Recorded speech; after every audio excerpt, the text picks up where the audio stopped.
The Bill of Rights play a major role in American law and government. It remains a vital symbol of the freedoms and culture of this nation. The Bill of Rights is the collective name of the first 10 amendments to the United States Constitution. These limitations serve to protect the natural rights of liberty and property. They guarantee a number of personal freedoms, limit the government's power in judicial and other proceedings, and reserve some powers to the states and the public.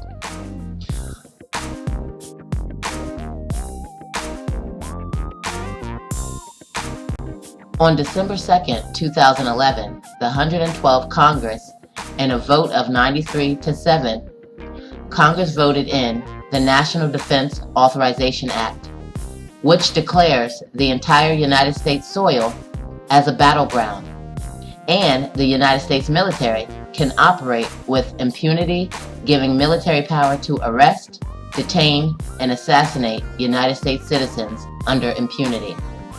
How do you feel about this? Outraged, furious, or oblivious? This is need-to-know information, and frankly, the American public doesn't even know. So sad. Please, wake up and understand what this means.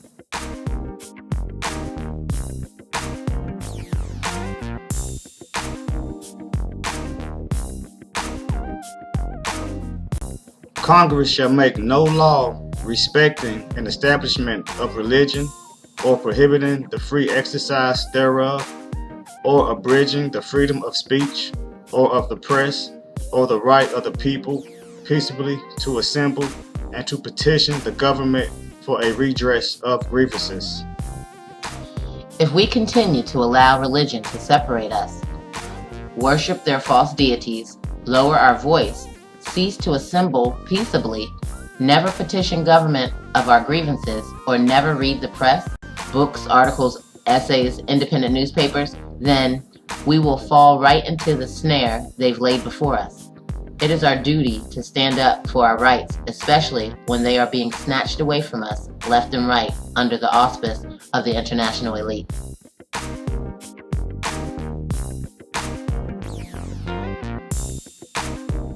A well-regulated militia being necessary to the security of a free state, the right of the people to keep and bear arms shall not be infringed. The right to bear arms is our constitutional right, and if we allow this right to be taken from us, we will be like Britain, defending ourselves with pots, pans, and rolling pins.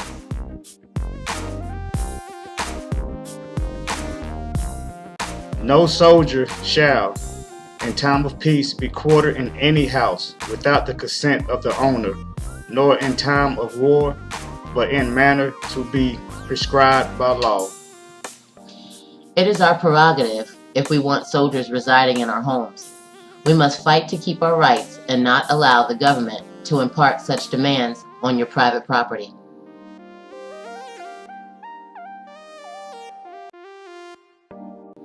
The right of the people to be secure in their persons, house, papers, and effects against unreasonable searches and seizures shall not be violated, and no warrants shall issue, but upon probable cause, supported by oath or affirmation, and particularly describing the place to be searched and the persons or things to be seized.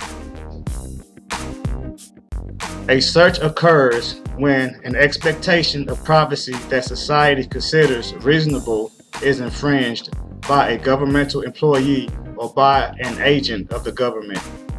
A seizure refers to the interference with an individual's possessionary interest in property. Unreasonable searches and seizures particularly affects the work of law enforcement personnel by restricting the actions that they may take in performing a criminal investigation.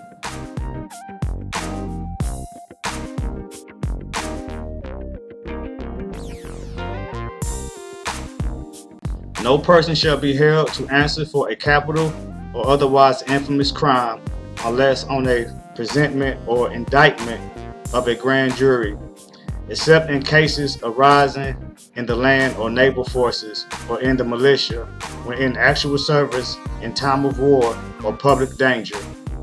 Nor shall any person be subject for the same offense to be twice put in jeopardy of life or limb, nor shall be compelled in any criminal case to be a witness against himself, nor be deprived of life, liberty, or property without due process of law, nor shall private property be taken for public use without just compensation. The Fifth Amendment does not protect those serving in the armed forces, whether during wartime or peacetime. It protects witnesses from being forced to incriminate themselves. The Fifth Amendment privilege against compulsory self-incrimination applies when an individual is called to testify in a legal proceeding. To plead the Fifth is to refuse to answer a question because the response could provide self-incriminating evidence of an illegal act punishable by fines, penalties, or forfeiture.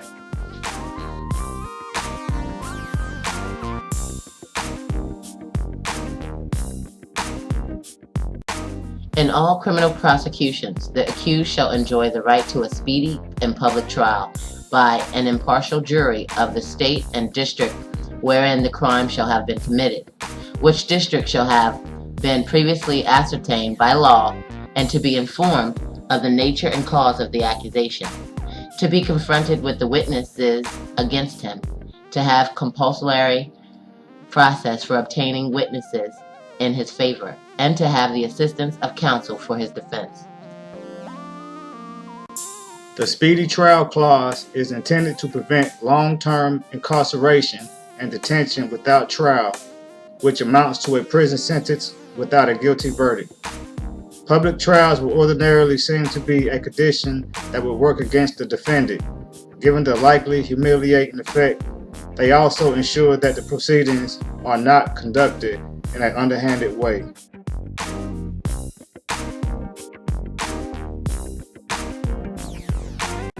In suits at common law, where the value and controversy shall exceed $20, the right of trial by jury shall be preserved, and no fact tried by a jury shall be otherwise re-examined in any court of the United States than according to the rules of the common law.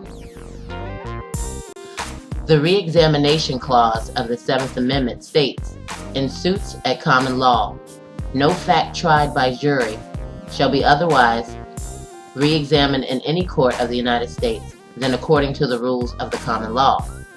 This clause forbids any court for re-examining or overturning any factual determination made by a jury, unless the factual determinations are clearly erroneous.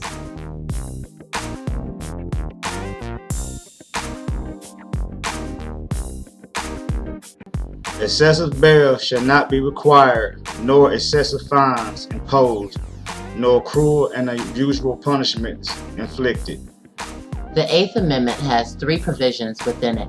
The Cruel and Unusual Punishment Clause restricts the severity of punishments that state and federal governments may impose upon persons who have been convicted of a criminal offense. The Excessive Fines Clause limits the amount that the state and federal governments may fine a person for a particular crime. The Excessive Bail Clause restricts judicial discretion in setting bail for the release of persons accused of a criminal activity during the period following their arrest, but preceding their trial.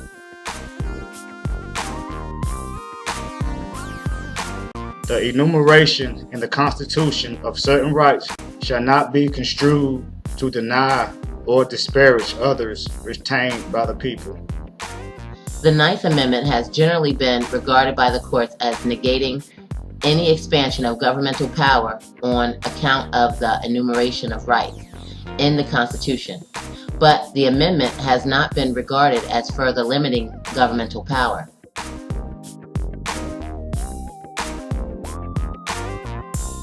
The powers not delegated to the United States by the Constitution nor prohibited by it to the states are reserved to the states respectively or to the people.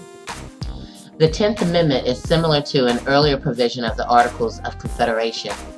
Each state retains its sovereignty, freedom, and independence in every power, jurisdiction, and right, which is not by this Confederation expressly delegated to the United States and Congress assembled, Once the power of the state is relinquished to the government, we will no longer be a sovereign nation, but will be under a socialist government. Just about every Bill of Rights has had some sanctions over it. Does that mean we truly aren't free? Contrary to what you may think, many people are slaves. They just don't know it until it is really felt. The magnitude of what's really going on. No one will ever realize that while you were sleeping with your eyes wide shut, you have been sold and enslaved. Wake up and take the scales off of your eyes.